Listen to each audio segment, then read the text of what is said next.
What we don't understand, that public perception, is if you're competing in a dirty sport, the morality aspect is really kind of irrelevant. It's just a practical decision, really, of whether you want to be a competitor, whether you want to race at the Olympic or professional level, or whether you want to go home and watch on TV because you don't want to put that stuff in your body. The inflammatory process in the body is hugely important for healing injuries and dysfunction. And if you shut it down in order to feel better temporarily, you're going to pay that price over the long term. I guess the only time that I would rationalize drug intervention is when you really need it to save your life. You need those antibiotics or you're going to get an extreme infection. You need those painkillers or you're not going to be able to get the rest you need to recover. It is time to put an end to all these crazy rumors. Is B.rad natty or not? The confusion, the suspicion, the admiration, the speculation. I am going to come clean and let you know that I am as natural as you will ever find, always have been, and always will maintain an open mind about the future and the hot topic of hormone replacement therapy, especially as we get into the older age groups. But I want to detail my rationale, the benefits, and the justification for remaining natural, and also give you some tips how to optimize hormones naturally before we discuss that important separate topic of hormone replacement therapy that I did a whole show on. So I want to focus on my story and give you that full background, that full disclosure. I'm going to talk about some of my blood test results, which apparently will prove that I'm not taking outside hormones. I don't know what a dirty blood test looks like,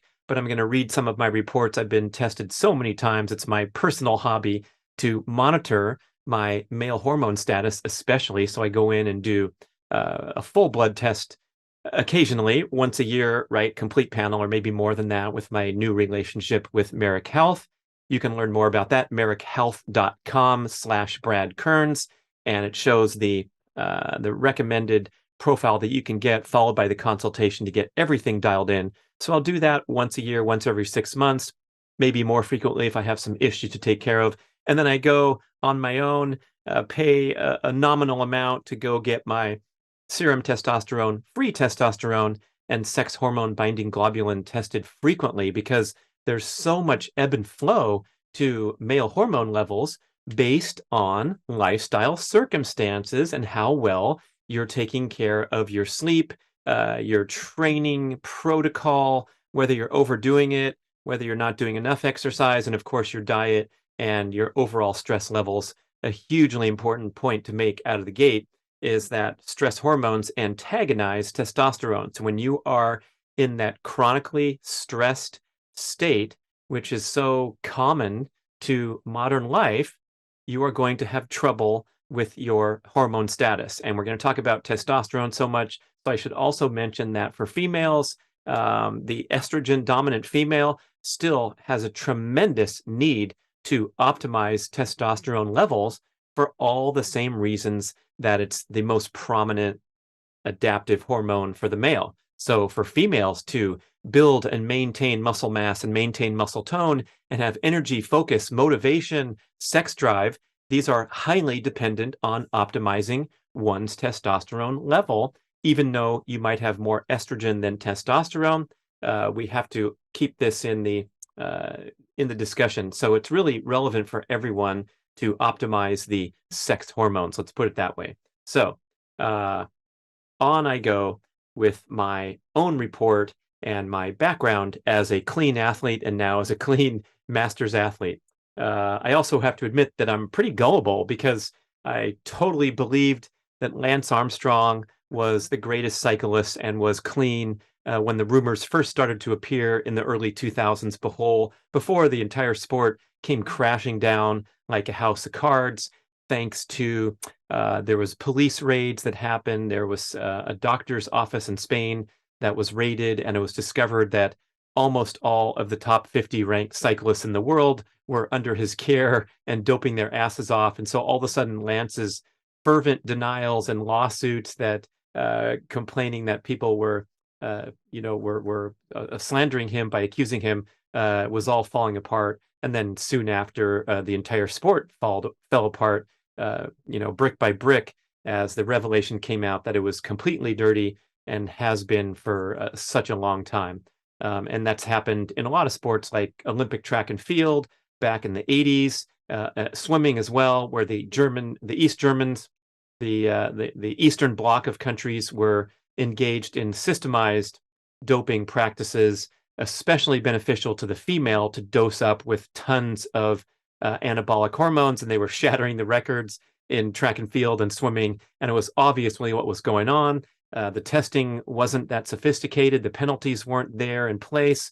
And so what happened was the Western athletes and the variety of nations that they came from were essentially compelled to join and start into the dark fork in the road that is the doping.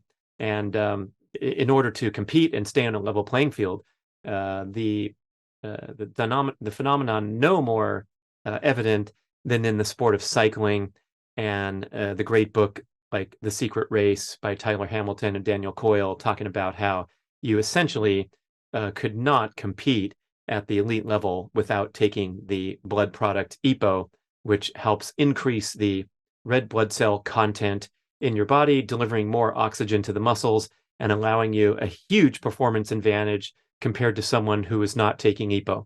So all that said, I believed Lance Armstrong because he was the best cyclist, the hardest trained, the most focused, the most genetically gifted. I just didn't know that the entire field was doping. Otherwise, my perspective would have changed. And with Liver King, I know him personally. We're business associates, we're friends, and I see how that guy lives his life. And the huge irony here with the big bust and the revelation that he was lying about the use of performance-enhancing drugs, the huge irony is that this guy lives his life more tightly dialed in than anyone I have met in this ancestral, this progressive health space. There's no one performing at his level, and now his reputation is being sullied as a guy who really is the Liver King, the ancestral living human, and also happened to be dosing with outside products. But his barbarian workout, his amazing training regimen where he's pushing his body as hard as anyone I've seen, especially at his age in the mid-40s, jumping into his cold tub at 38 degrees for 8 minutes. He asked me what I thought of that regimen when he first started going, because I was doing cold exposure and I was trying to encourage him to get into it. And he finally converted his spa with a chiller so that the circulating water in an actual in-ground spa could be kept really cold. And he goes, yeah, I go in for about 8 minutes. Is that good at 38 degrees? I'm like, yeah, that's pretty fantastic, man. So those 9 ancestral tenets that he promotes and is now being ridiculed for promoting that while using drugs, look, it doesn't take away from any of those extreme lifestyle, peak performance, focus, hard-working behaviors. And people are talking about his blown-up physique. You don't get that from taking performance-enhancing drugs and sitting around and dabbling in training. So he earned those muscles and they were enhanced, and he lied about it, but it doesn't take away from the fact that the way that he eats, the precision and the focus and the intensity with which he trains and eats and sleeps and protects his room from, protects his house and his bedroom from Wi-Fi, all those things contributed to his peak performance goals as well as the doping. And so I believed him on the surface because I see all those lifestyle factors in play to such a level that it's incomparable to anyone else. I make the comparison to the great CrossFit champion Matthew Frazier talking about eating Snicker bars during his workouts to keep his energy up. And that compared to Liver King fasting for 5 days every quarter on top of the extreme training regimen that he's following, that's a person that's going to get extremely low body fat and big muscles and look superior to 99.9% of the population. Is it possible to do natural? Even Derek More Plates, More Dates on his confession, his revelation video said that 1%, 99.9%, right? There's a 0.1 that has those genetic attributes to look like a blown up freak, all natural. And I strongly support that. It's obvious that there are these genetic freaks, that's what the doping is trying to do, is trying to get you up to that level that certain complete athletic freaks have naturally. Bo Jackson, Herschel Walker was known not even to lift weights back in his day, and he just was super strong from doing push-ups and sit-ups and maximizing his genetic gifts. Go to a locker room of a high school football team like Mater Dei in Southern California, one of the great national dynasties. Just don't try not to get beat up in the locker room. Thanks for that scandal being exposed, and congratulations to the disgraced head coach Rawlinson, who recently retired and presided over what apparently was some really destructive hazing. And there are some court cases going on now, a big cover up on the whole scene. And so I get to trash Mater Dei a little bit, but they do have outstanding athletes that go off to college glory and NFL glory. And if you go through that locker room, you're going to see some big, strong kids, and 3 out of the 72 players on the football team are going to be veined up and muscled out just from their genetics, even at the age of 15 and a half or whatever. And so that's why I believed that these great athletes could be natural in the absence of conclusive proof. And I know that all the cool fitness bros are now coming out and saying only an idiot would have believed that Liver King could do this naturally. Well, back at you in your face, because your evidence and your arguments prior to the truth unfolding and Liver King making his admission and Derek showing his conclusive proof from stolen documents or leaked documents, I might add, their arguments really were as flimsy as an accusation as you can get. Look how big those muscles are. It's impossible to do that naturally. I don't like to traffic in that type of accusation. Major elite sports have long had this sort of aura of breakthrough performances immediately arousing suspicion because, and specifically because the performance was so awesome. That in itself is not enough evidence to go around leveling accusations unless you have conclusive proof. It's just a bad deal. It doesn't make anybody look good. It doesn't serve anybody. But if you have your suspicions and you're part of the U.S. anti-doping agency, or you can do something about it, then maybe you can do something about it. But to level accusations and engage in this type of gossip, I think it's really harmful. And it does a disservice to all the athletes who work hard, play by the rules, have breakthrough performances that are awe-inspiring and quote-unquote superhuman. Some of them are doing it the right way, and wrongly accusing one person out of 50 still is a disgrace, right? So let's just calm our jets until further notice.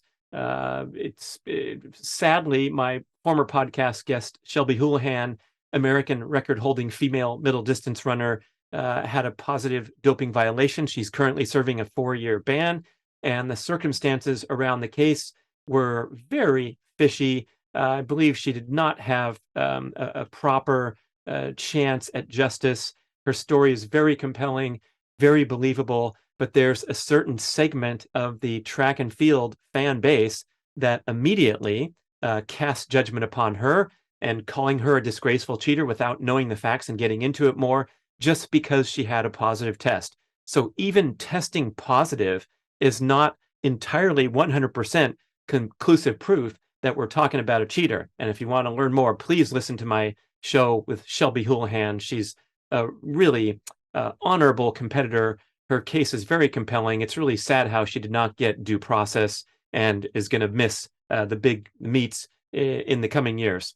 And again, the whole anti-doping movement is super important to keep sports clean and believable. But if a single clean athlete is tested positive and serves a doping ban in the name of trying to catch the cheating athletes, but you have to sacrifice a clean athlete, boy, that's a tough one for me too. Mark Sisson has talked at times about legalizing performance-enhancing drugs in the sports that they're relevant in, but just keeping it under physician control, testing the athlete's blood regularly to make sure they are safe. They even succumbed to this in professional cycling because the widespread use of EPO was so difficult to detect, because EPO is a natural protein produced by the body. The drug kind of just kickstarts your red blood cell manufacturing process. So it's not an outside agent like an anabolic steroid. And so they made a rule that you couldn't have a hematocrit over 50.0. And all that was an admission that these athletes are doping strategically and trying to stay right under that 50.0. Exceeding 50 was a clear case of an athlete altering their physiology, but up at 48, 49 and staying there throughout the Tour de France, for example, is absolutely preposterous to be able to do that naturally. But they were fighting the battle as best they could. And so they just established a cutoff number to put people into violation because they were unable to reliably track them from not using it on a regular basis. More details in books like The Secret Race, but it's kind of a funny anecdote. So back to my story. I raced as a triathlete on the professional circuit from 1986 through 1995. And so we were subject to the International Triathlon Union doping laws. So I was tested a shit ton of times. Usually always after races. It was never the random unannounced out of competition testing that's recently been implemented in the major Olympic sports, which is a great thing because a lot of athletes historically have gone on to all their products in their training camp over the winter, gotten big and strong and fast, gotten off the drugs, and go compete in the Olympics, leveraging that advantage, even though they were clean at the time they're delivering samples in the major championship meets. So we had what would now be considered a rudimentary doping enforcement program where you would be tested if you placed highly in certain major races, or sometimes you'd be randomly selected if you placed 7th or 12th or whatever. So on all those occasions, I got to experience what it was like to be an athlete subject to testing. And back in my time period, this was before the rise and the advent of EPO, the prominence in the major endurance sports. And the performance advantage conferred by EPO was so huge that it basically blew these sports wide open. When you get a 6% advantage from doping, it pretty much destroys any chance at level playing field unless everyone is doing it or no one is doing it, which of course that hasn't happened since the advent of EPO, the popularity of EPO in the 1990s. But my racing time period was before, and so the drug available to endurance athletes at the time were the anabolic steroids. They certainly do confer an advantage even to a skinny geek endurance athlete because they allow you to recover more quickly and maintain an optimal level of testosterone, even amidst the high stress training that's going to tank your hormones, naturally speaking, when you're training that hard as a triathlete. And of course, I can also validate that because my brother, who worked in the laboratory, I could go in and get my blood tested all the time. So I tested my blood frequently when I was a triathlete, and my testosterone levels were amazingly low for a fit young man in his 20s. They were usually or almost always between 200 and 300. So this is the absolute bottom of the normal range. I would be called hypogonadal, or actually clinically diagnosed as someone who was a candidate for hormone replacement therapy, even as a 24-year-old fast guy who could swim and bike and run amongst the best in the world. But the training regimen was so stressful to the body, so chronically stressful, as well as the travel schedule and the competitive intensity. Possibly my diet didn't help either because it was that grain-based high carbohydrate diet, which can also interfere with optimal testosterone levels. But it was a consequence of training and racing at that high level. So had I been able to, for example, peg my testosterone up at the top of the normal range, up at 1,000 instead of 200 to 300, it would have delivered a fantastic performance advantage because my training, basically, instead of riding those ebbs and flows of being tired and burnt out and having to rest and recover, and then starting to feel better and build back and put up some great workouts and go travel to some big races, and then come back and feel tired and broken down and needing to rest and recover and eat hamburgers. I had a lot of low iron occasions too. And so I'd have to sit home for a couple of weeks when my hematocrit dropped below 40 and my testosterone was tanked and my iron levels were tanked. And I'd literally have to sit home and eat a lot of red meat and wait it out and look at the calendar, cross off another day, and then slowly come back to training when my blood chemistry naturally righted itself thanks to the rest. So the idea of taking performance enhancing drugs and pegging all these things that were such the disaster and such an ordeal and such a source of physical and psychological pain and suffering is mind-blowing. I would have been like the Terminator. And speaking of EPO, as someone who is taking that while the other athletes aren't and getting that 6% advantage in my 2-hour race, that's 6 minutes, right? That would be a joke. It would be every race on the circuit would have been a walk in the park for me. I take a shower, I come back, I shake hands with second place. So at that time, I formed the belief that I was racing in a completely clean sport. And so the idea of the temptation of trying performance enhancing drugs didn't even enter my mind because I wanted to compete on a level playing field. I didn't want to have a walk in the park going around the pro circuit and destroying everyone and coming home with a smug smile and a bigger check thanks to all the needles I was sticking in my arm. There is a morality question here, which we often cast out at the athletes, especially when they're busted. But what we don't understand, that public perception, is if you're competing in a dirty sport, the morality aspect is really kind of irrelevant. It's just a practical decision, really, of whether you want to be a competitor, whether you want to race at the Olympic or professional level, or whether you want to go home and watch on TV because you don't want to put that stuff in your body.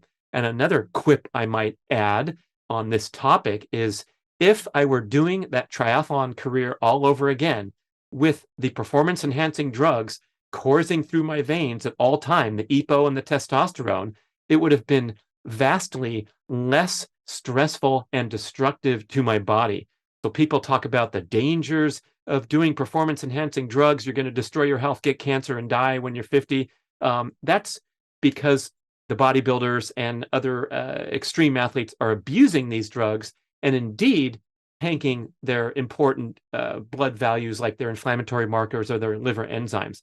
But a responsible therapeutic use of performance enhancing drugs, especially for an elite athlete who is ostensibly being guided by experts and pegging their physiology at the appropriate levels, all that's going to do is make them get stronger, go faster, recover faster, have better immune function, better hormonal function, rather than the breakdown and the burnout that I experienced throughout my 9-year journey as a professional triathlete. So really, the health consequences were not really on the table. It was irrelevant. It was just the morality of wanting to compete fairly. And nowadays, oh my gosh, I mean, the popularity of hormone replacement therapy it's inescapable, right? And the purported downsides, like if you start taking testosterone, you're going to get prostate cancer, you're going to get this, you're going to get that, it's so bad for you. That's kind of been disproven.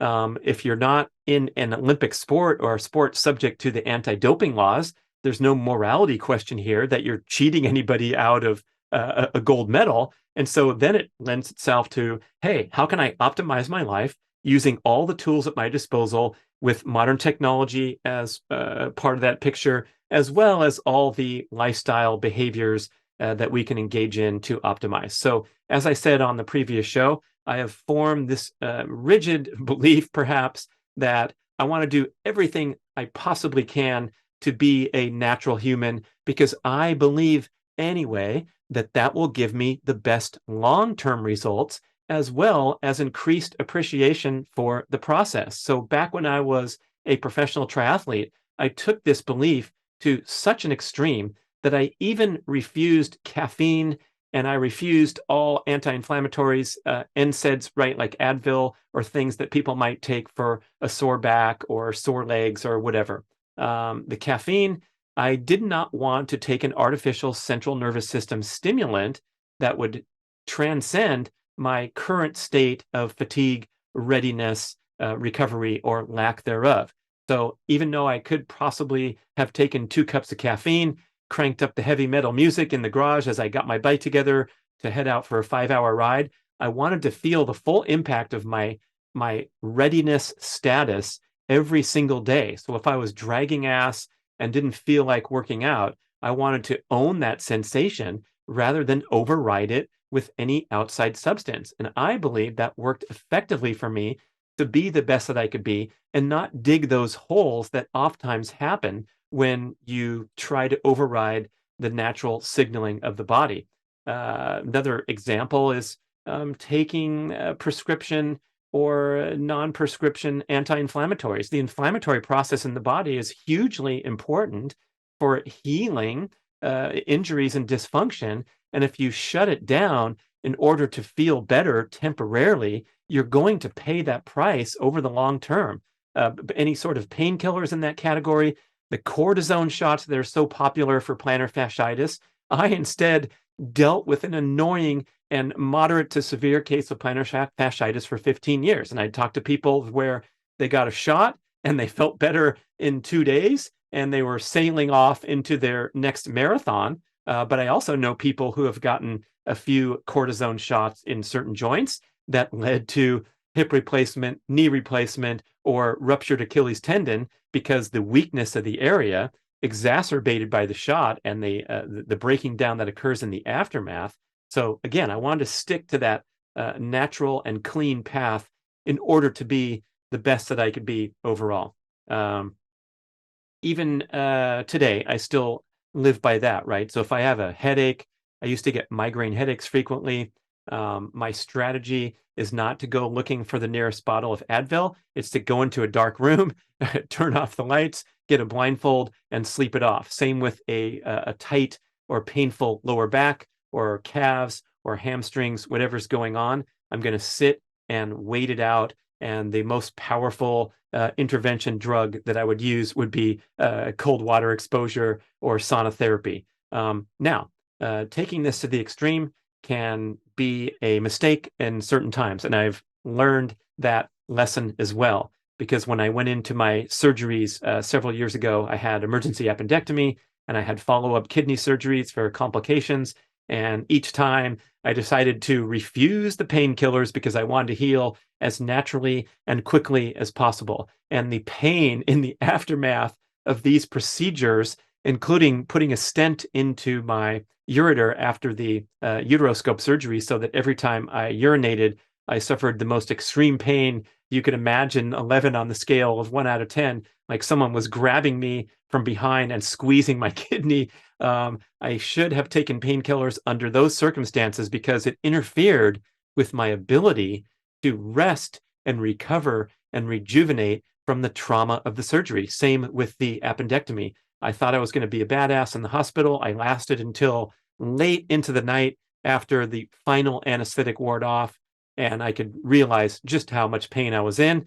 And that's when I started pushing that button, and Nurse Rudy came and took care of me and gave me plenty of morphine or whatever they put into my IV as I was moaning and groaning and crying after being the tough guy previous hours saying, no, I refuse this, I refuse that, I don't want this prescription. And so I guess the only time that I would rationalize drug intervention is when you really need it to save your life. You need those antibiotics or you're going to get an extreme infection. You need those painkillers or you're not going to be able to get the rest you need to recover. And the rest of the time, I mean, this is where, the pharmaceutical industry, we're talking about a massive percentage of the dispensation of medication are for conditions that can be, let's say, very strongly mitigated by lifestyle change, right? What are the top selling prescriptions? There's Nexium, the purple pill for indigestion, which of course is diet related. We have the cholesterol drugs. We have the sexual function drugs. All these things that downstream we can see lifestyle related causes and potential lifestyle related alleviations of the condition so that you can get off medication. I'm also interested in the research that the antidepressants have an effectiveness rate that is lower than exercise. I don't know the numbers exactly, but it's like 38% of depression conditions are improved by exercise and 34% are improved by antidepressants. Now, responsibly, we want to talk to the experts, not some guy on a podcast, but the role of prescription drugs in your life can be, I think, reflected upon better than going and reaching for something when you have a lifestyle condition. And that takes us right to hormone replacement therapy as well. So again, reiterating my position that we want to optimize all manner of lifestyle behaviors before considering an outside intervention. What was the person's name? It had a great quote. Ari Whitten, he had a great show with Melanie Avalon Biohacking Podcast. I believe it was he that said, anytime you do an outside intervention, you are bringing in a ton of complexity and potential complications, side effects into your physiology. We know this, of course, with prescription drugs. Dr. Phil Maffetone, the leading endurance coach, instructs his followers to reduce your training heart rate by 10 beats if you are taking any prescription medication. He doesn't even care, doesn't even ask, doesn't even want to know. Anyone who's got a prescription in their medicine cabinet needs to lower their training heart rate by an incredible 10 beats. That's a lot. That's a lot slower running or biking because, as Maffetone contends, every single prescription drug has certain side effects that will require you to have a less stressful training regimen in order to cope with the outside intervention provided by the prescription drugs. That's some crazy stuff. Okay, so is Brad natty or not? Brad is so natty, it's off the charts, and will continue to be so until further notice. And so now I'm going to post these graphics directly from my blood results, but I have some testosterone results going back to 2015 all the way up to present day. So I've tested it over 20 times. I'm going to read through these really quickly, but I mostly track my serum T. There's also free testosterone, and there's also sex hormone binding globulin. And those are kind of antagonize each other. So if your sex hormone binding globulin is lower, less is going to be bound, and you're going to have more free testosterone available to act on target organs. But there's also some good research, and people like Dr. Tommy Wood, who I respect highly, suggest that tracking serum T is your best way to monitor your hormone status, because free T is such a small amount. The measurements are in pictograms or something really, really small, so the accuracy can be questionable. But if you have a healthy, robust serum T, it is very predictive of healthy hormone status, and you're probably going to see a correlation between free T and sex hormone binding globulin. But people who are obsessed with lowering SHBG to raise free testosterone, it's an oversimplified view of optimal hormone status. Over time, I've noticed that my free testosterone is in the lower area of the normal range.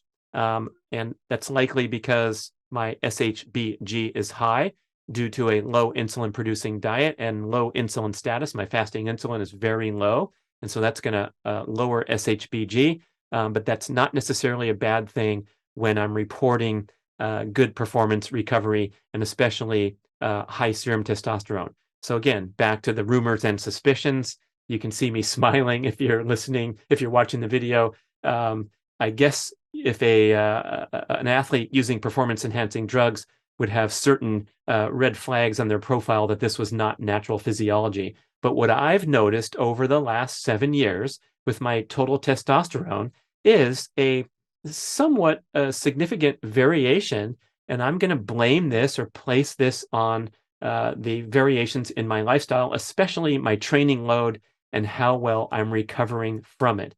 So when I see those lower numbers on the free testosterone range versus the higher numbers, I believe those are times when I'm pushing it a little too hard.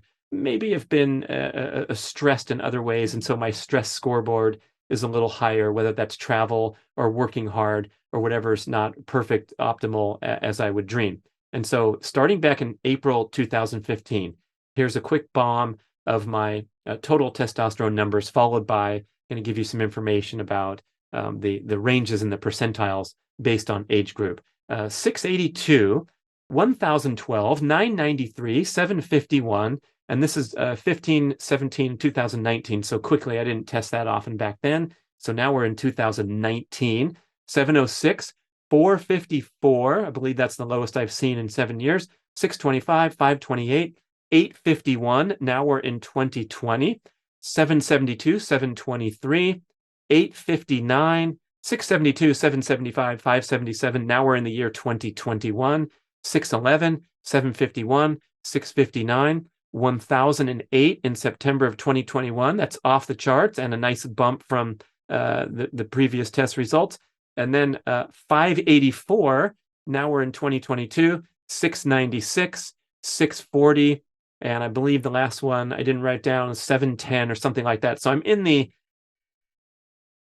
600 to 750 average, if I could do that quickly in my head, with some outliers like the ones over 1,000 and then a couple around 500, which would be some low points. And so that is a pretty significant variation when you're looking at my lowest to highest.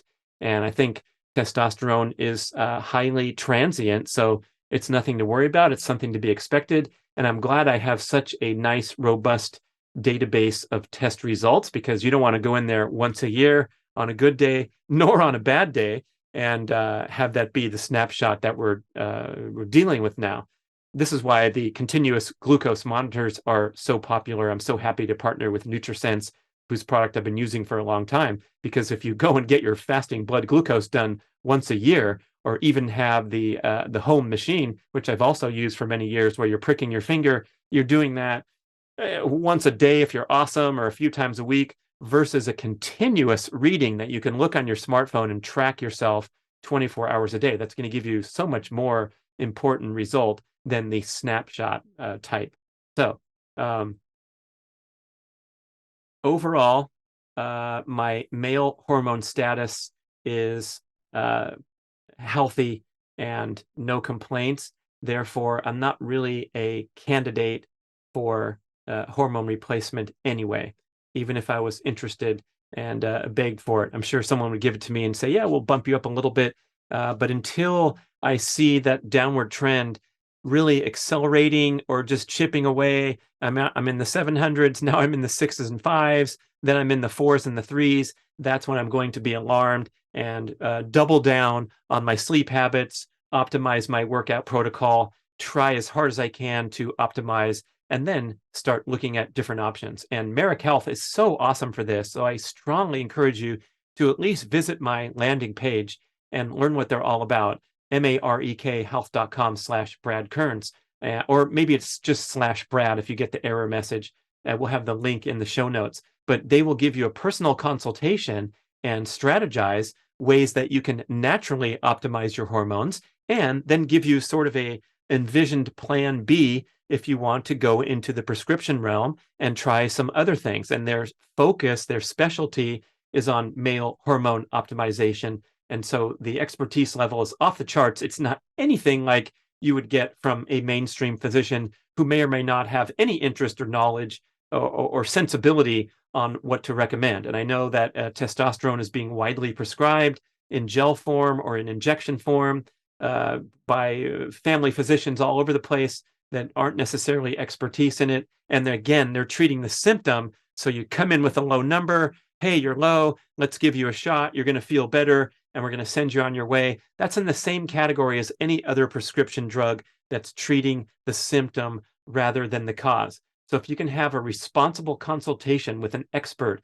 I got James, I got Angela in my corner, and I talk to them, and what they can do is evaluate your overall lifestyle, your diet, your training protocol, look for things that might be interfering with your hormone optimization, as well as the comprehensive blood report. And it's a tremendous amount of data on this blood report that will generate their recommendations as built up from a long time consulting with athletic type people. So I am currently dropping in a bunch of supplements that I've never tried before, just to try for further optimization on those male hormone numbers, things like boron, things like vitamin B6.